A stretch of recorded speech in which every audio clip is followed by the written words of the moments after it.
Bismillahirrahmanirrahim. Assalamualaikum warahmatullahi wabarakatuh. Alhamdulillahi rabbil alamin, wassalatu wassalamu ala asyrafil anbiya'i wal mursalin wa ala alihi wa sahbihi ajma'in. InsyaAllah untuk mata pelajaran akhlak hari ini kita akan tengok berkenaan bab sifat adil, sifat tekun dan sifat sabar.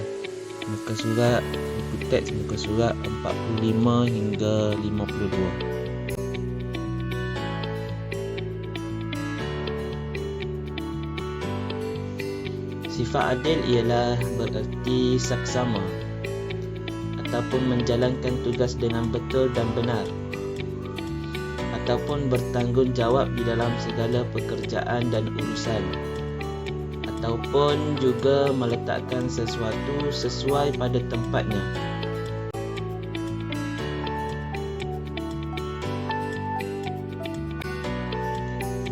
Anda tentunya ada banyak urusan, lebih-lebih lagi setelah meningkat dewasa nanti, seperti urusan terhadap rumah tangga, urusan ibu bapa, saudara mara, sahabat dan sebagainya.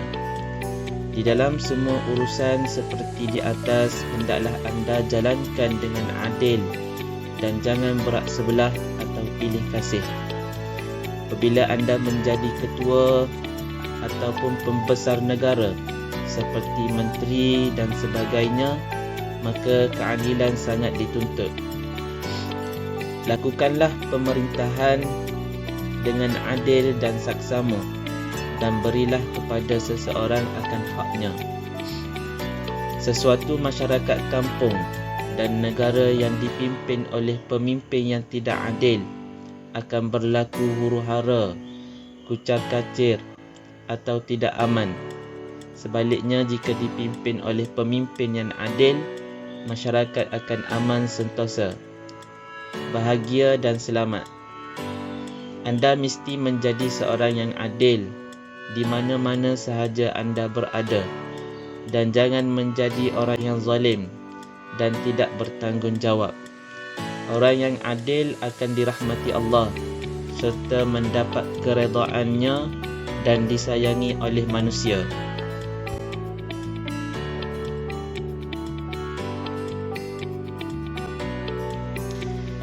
Seterusnya kita tengok sifat tekun. Sifat tekun bererti melakukan sesuatu pekerjaan dengan bersungguh-sungguh, cermat dan berterusan sehingga selesai, bukan dibuat secara sambil lewa atau dilakukan seperti melaksanakan batuk di tangga. Rasulullah sallallahu alaihi wasallam sentiasa mengingatkan umatnya supaya tekun di dalam melakukan sesuatu pekerjaan. Baginda sallallahu alaihi wasallam bersabda, "Innallaha yuhibbu idza amila ahadukum amalan an yutqinahu." Hadis riwayat Tabarani. Maksudnya, sesungguhnya Allah Ta'ala kasih dan sayang kepada seseorang yang apabila melakukan sesuatu pekerjaan, ia dilakukan dengan tekun dan bersungguh-sungguh.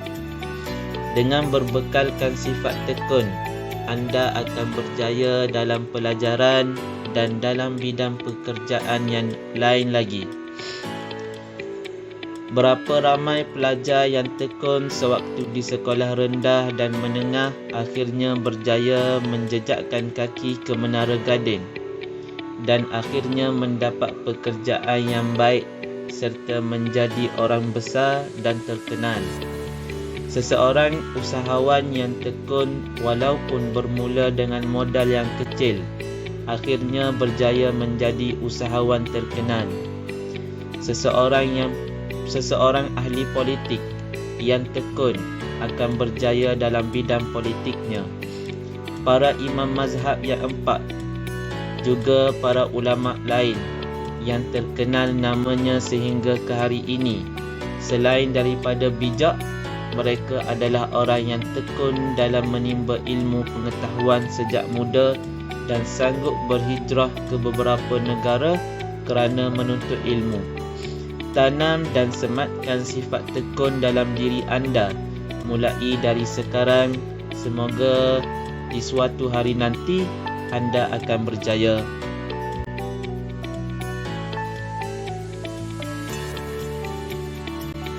Seterusnya ialah sifat sabar.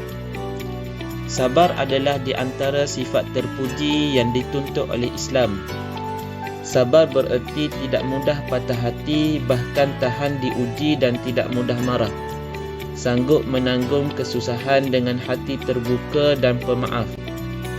Sabar merupakan asas kejayaan bagi seseorang dan sabar adalah penawar hidup. Banyak ayat Al-Quran yang menjelaskan tentang pentingnya sifat sabar. Seperti firman Allah Subhanahu wa taala, "Innallaha ma'as sabirin." Surah Al-Baqarah ayat 153 yang bermaksud sesungguhnya Allah bersama orang-orang yang sabar. Anda perlu bersabar dan tabah hati dalam menuntut ilmu. Semoga anda akan berjaya dan sampai ke peringkat tertinggi. Apabila anda ditimpa kesusahan, anda perlu bersabar. Kerana dengan bersabar, insya-Allah, kesusahan itu akan dapat diatasi. Kalau anda berada di dalam kesempitan hidup kerana ketiadaan wang, anda perlu bersabar di samping berusaha. Semoga anda akan dibantu oleh orang ramai ataupun pihak kerajaan.